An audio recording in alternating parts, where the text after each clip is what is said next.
Hello नमस्कार दोस्तों, स्वागत है आपका आज के मुख्य समाचारों में। यहाँ आपको देखने को मिलेगी सुबह से शाम तक की ताज़ा खबरें ब्रेकिंग न्यूज़ के रूप में। तो दोस्तों हमारी वीडियो पर लास्ट तक जरूर बने रहिए। तो चलो शुरू करते हैं आज के पहले मुख्य समाचार। अमेरिका टेक्सास के स्कूल में गोलीबारी, 18 बच्चों समेत 21 लोगों की मौत। तो दोस्तों अमेरिका के टेक्सास में एक स्कूल में हुई गोलीबारी में 18 बच्चों समेत 21 लोगों की मौत हो गई है, जबकि कई लोग घायल हो गए हैं।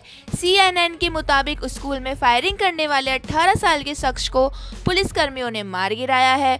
वहीं फायरिंग करने वाले शख्स का नाम फ्लावडो रामोस बताया जा रहा है। तो दोस्तों आपको बता दें कि बंदूकधारी शख्स हैंडगन और राइफल के साथ रॉब एलिमेंट्री स्कूल में दाखिल हुआ और उसने बच्चों पर ताबड़तोड़ गोलियां बरसानी शुरू कर दी। बताया जा रहा है कि फायरिंग में जिन बच्चों की मौत हुई है उनकी उम्र 7 से 10 साल के बीच थी।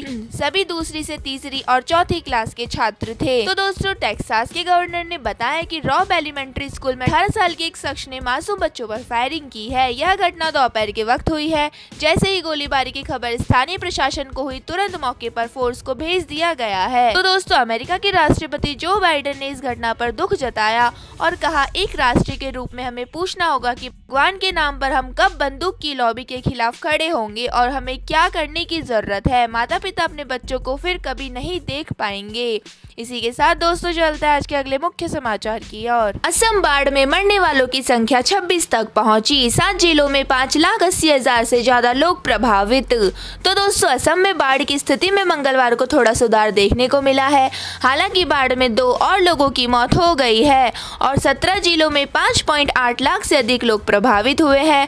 2 और लोगों की मौत के साथ ही राज्य में बाढ़ और भूस्खलन से मरने वालों की संख्या 26 हो गई है। तो दोस्तों असम राज्य आपदा प्रबंधन प्राधिकरण के अनुसार एक व्यक्ति की नगांव जिले में कामपुर में और दूसरे की कछार जिले के उदप बोर्ड में मौत हुई है। आगे रिपोर्ट के अनुसार आपको बता दें कि राज्य के 17 जिलों में 5,80,100 से अधिक लोग अभी भी बाढ़ से प्रभावित है। तो दोस्तों 17 जिलों में कछार, दरांग, दीमा, हसोआ, गोलपारा, गोलाघाट, हेलाकांडी, होजई, जोरहाट, कामरूप, नलबाड़ी शामिल है। इसी के साथ दोस्तों चलते हैं आज के अगले मुख्य समाचार की ओर। जापान से लौटते ही पीएम मोदी लगाएंगे नामों पर मुहर, इन नेताओं की लग सकती है लॉटरी। तो दोस्तों भाजपा में राज्यसभा उम्मीदवार तय करने के लिए राज्यों ने केंद्रीय नेतृत्व से स्थानीय नेताओं को वरीयता देने का आग्रह किया है। विभिन्न राज्यों से केंद्र को भेजे गए नामों के पेलन में अधिकांश मौजूदा सांसद और नए नामों में स्थानीय नेता है। तो दोस्तों केंद्रीय नेतृत्व प्रधानमंत्री नरेंद्र मोदी के जापान दौरे से लौटने के बाद नामों पर अपनी मुहर लगाएगा। सूत्र के अनुसार लगभग आधा दर्जन नए चेहरे को राज्यसभा उम्मीदवार बनाया जाएगा। तो दोस्तों राज्यसभा की कई सीटों के लिए 10 जून को मतदान होना है। 31 मई तक नामांकन भरे जाने हैं। तो दोस्तों इनमें भाजपा की 25 सीटें रिक्त हो रही है। विधानसभाओं में भाजपा व सहयोगी दल की स्थिति को देखते हुए भाजपा फिर से 22 सीटें जीत सकती है। इसी के साथ दोस्तों केंद्रीय मंत्री पीयूष गोयल, निर्मला सीतारमण, मुख्तार अब्बास नकवी में कुछ के राज्यों में बदले जा सकते हैं। पार्टी अध्यक्ष JP नड्डा के वरिष्ठ नेताओं के साथ संभावित उम्मीदवारों के नामों पर विचार विमर्श भी शुरू कर दिया गया है। इसी के साथ दोस्तों चलते हैं आज के अगले मुख्य समाचार की ओर। देश में नए केसों में 19% की बढ़ोतरी, 24 घंटे में संक्रमण के 2084 मामले सामने आए। तो दोस्तों देश में अभी भी रोजाना 2000 से ज्यादा कोरोना के मामले सामने आ रहे हैं। ताजा आंकड़ों के मुताबिक बीते 24 घंटे में कुल 2084 मरीजों की रिपोर्ट पॉजिटिव आई है। वहीं 1957 मरीज ठीक हो गए हैं, जबकि 17 मरीजों की मौत हो गई है। तो दोस्तों फिलहाल देश में 13,617 मरीजों का इलाज चल रहा है। सोमवार के मुकाबले मंगलवार को नए केस में 19% की बढ़ोतरी हुई है। तो दोस्तों सोमवार को कुल 1675 मामले सामने आए थे, जो रविवार के मुकाबले 17% कम थे। रविवार को 2022 नए केस सामने आए थे। तो दोस्तों महामारी की शुरुआत में अभी तक देश में 4.31 करोड़ से ज्यादा लोग कोरोना से संक्रमित हो चुके हैं। वहीं 4.25 करोड़ ठीक हुए हैं, जबकि 5 लाख से ज्यादा लोगों ने जान गंवाई है। इसी के साथ दोस्तों चलते हैं आज के अगले मुख्य समाचार की ओर। जम्मू कश्मीर के बारामूला में 3 पाकिस्तानी आतंकी ढेर, मुठभेड़ में पुलिस का जवान भी शहीद। तो दोस्तों बारामूला के करेरी इलाके की निजी भात क्रॉसिंग पर सेना और आतंकियों के बीच बुधवार सुबह हुई मुठभेड़ में 3 पाकिस्तानी आतंकवादी मारे गए हैं। आईजीपी कमिश्नर विजय कुमार ने बताया कि इस मुठभेड़ में जम्मू कश्मीर पुलिस का एक जवान भी शहीद हो गया है। उधर चाडोरा तहसील ऑफिस के कर्मचारी राहुल भट्ट की हत्या के विरोध में कश्मीरी पंडितों का प्रदर्शन जारी है। इसी के साथ दोस्तों चलते हैं आज के अगले मुख्य समाचार की ओर। बर्फबारी से केदारनाथ और यमुनोत्री की यात्रा रुकी, यूपी में बारिश से 32 लोगों की मौत। तो दोस्तों केदारनाथ में मंगलवार को सुबह से जारी बर्फबारी और पैदल मार्ग पर बारिश के कारण यात्रियों को सुबह 10 बजे बाद सोनप्रयाग से आगे नहीं जाने दिया है। दोस्तों पुलिस उपाधीक्षक प्रबोध घड़ियाल ने बताया कि सोनप्रयाग से सीतापुर, रामपुर, फाटा आदि स्थानों पर करीब 8 से 10 हजार यात्री ठहरे हैं, जो बुधवार सुबह केदारनाथ रवाना किए जाएंगे। हालांकि 10 बजे से पहले सोनप्रयाग से 10,230 यात्री केदारनाथ के लिए रवाना किए गए हैं। उधर यमुनोत्री मार्ग पर बारिश और चोटियों पर बर्फबारी के कारण यात्रियों को जानकी चट्टी में रोक दिया गया है। तो दोस्तों केदारनाथ घाटी में मौसम खराब होने के कारण यात्रा बुरी तरह प्रभावित हुई है। मंगलवार को केदारनाथ में 5 इंच तक बर्फबारी हुई। उधर बद्रीनाथ में भी दिन भर बारिश और चोटियों पर बर्फबारी हुई है। हेमकुंड साहिब में 3 इंच तक बर्फ गिरी है, लेकिन यात्रा जारी है। उधर बड़कोट उप जिलाधिकारी शालिनी नेक ने बताया कि बर्फबारी और भारी बारिश के कारण यमुनोत्री यात्रियों को जानकी चट्टी में रोका गया है। उन्हें मौसम खुलने के बाद ही आगे भेजा जाएगा। इसी के साथ दोस्तों चलते हैं आज के अगले मुख्य समाचार की ओर। क्वाड की बैठक में जो बाइडेन ने की प्रधानमंत्री मोदी की जमकर तारीफ, चीन की नीतियों को बताया फेल। तो दोस्तों अमेरिकी राष्ट्रपति जो बाइडेन ने मंगलवार को टोक्यो में क्वाड शिखर सम्मेलन के दौरान प्रधानमंत्री नरेंद्र मोदी की प्रशंसा करते हुए कोरोना महामारी से निपटने में चीन की विफलता के साथ ही भारत की सफलता की तुलना की है।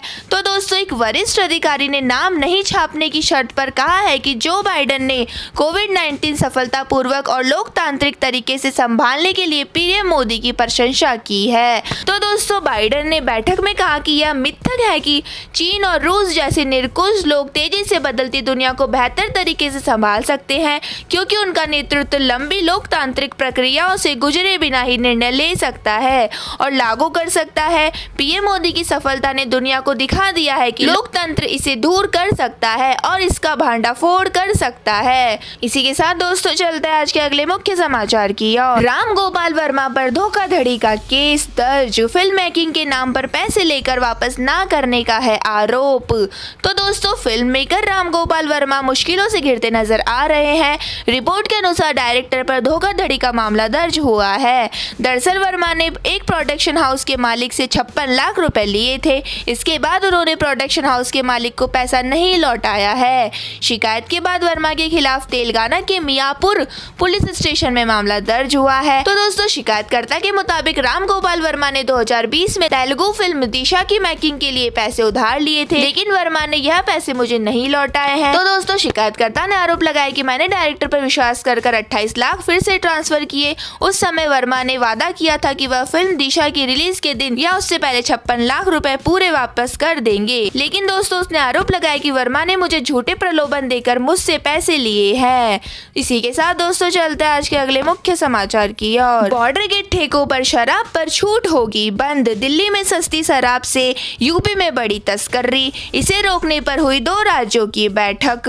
तो दोस्तों दिल्ली में शराब सस्ती होने के बाद यूपी खासकर गाजियाबाद, नोएडा में तस्करी बढ़ गई है। दोनों राज्यों के आबकारी अफसरों के बीच सोमवार को बैठक में तय हुआ है कि शराब तस्करी को रोकने के लिए यूपी बॉर्डर स्थित दिल्ली राज्य के ठेकों पर शराब छूट बंद होगी। छूट बंद होने तक किसी भी ठेके से कस्टमर को अधिक मात्रा में शराब नहीं दी जाएगी। यदि कोई कस्टमर अधिक मात्रा में शराब सहित यूपी में पकड़ा जाता है तो संबंधित ठेका संचालक के विरुद्ध भी एफआईआर होगी। दोस्तों तस्करी को रोकने के लिए गाजियाबाद के जिला आबकारी कार्यालय में दोनों राज्यों के अफसरों की बैठक हुई है। इसमें मेरठ जोन के संयुक्त आबकारी आयुक्त गाजियाबाद और नोएडा के जिला आबकारी अधिकारी और दिल्ली के बॉर्डर वाले ठेकों के संचालक व शराब बिक्री कंपनियों के प्रतिनिधि मौजूद रहे हैं।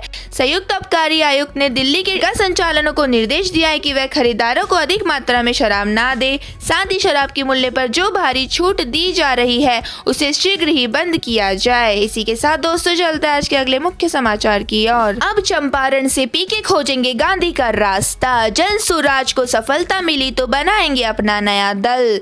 तो दोस्तों पीके के नाम से मशहूर चुनाव रणनीतिकार प्रशांत किशोर ने राजनीति में अपनी नई राह चुन ली है। अब वह किसी राजनीतिक दल से जुड़ने की बजाय बिहार में अपने जन स्वराज अभियान के जरिए राजनीति में उन मूल्यों, सिद्धांतों और उद्देश्यों को सार्वजनिक और वैचारिक विमर्श से प्रभावी बनाएंगे, जिन्हें गांधीवाद या गांधी मार्ग के रूप में जाना जाता है। तो दोस्तों, पीके को अपनी जन सुराग मुहिम में कामयाबी मिलती दिखाई दे रही है। वहीं कभी भी अपने राजनीतिक दल के गठन की घोषणा कर सकते हैं, जिसका वैचारिक आधार गांधीवाद होगा, जो भारतीय स्वतंत्रता आंदोलन के मूल्यों और भारतीयता को आगे बढ़ाएगा। इसी के साथ दोस्तों, चलते हैं आज के अगले मुख्य समाचार की ओर। उम्र कैद या फिर फांसी, यासीन मलिक को दिल्ली की अदालत आज सुना सकती है सजा। तो दोस्तों, दिल्ली की एक अदालत आतंकी वित्त पोषण के मामले में दोषी कश्मीरी अलगाववादी नेता यासीन मलिक की सजा पर बुधवार को फैसला सुना सकती है। मलिक को न्यूनतम उम्र कैद और अधिकतम सजाए मौत हो सकती है। इसके अलावा अदालत जुर्माना भी लगा सकती है। तो दोस्तों, विशेष न्यायाधीश प्रवीण सिंह ने बताया है कि 19 मई को मलिक को गैर कानूनी गतिविधि रोकथाम अधिनियम के तहत आरोप में दोषी ठहराया था।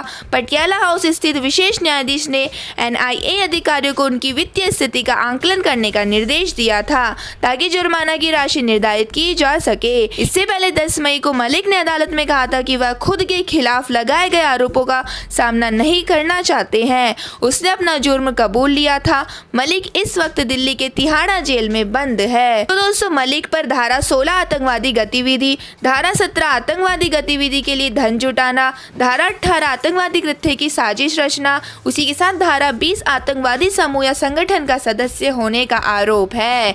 तो दोस्तों, यह थे आज के मुख्य समाचार। हमारी वीडियो को लाइक करें, शेयर करें और कमेंट करके जरूर बताएं आपको हमारी वीडियो कैसी लगती है। धन्यवाद।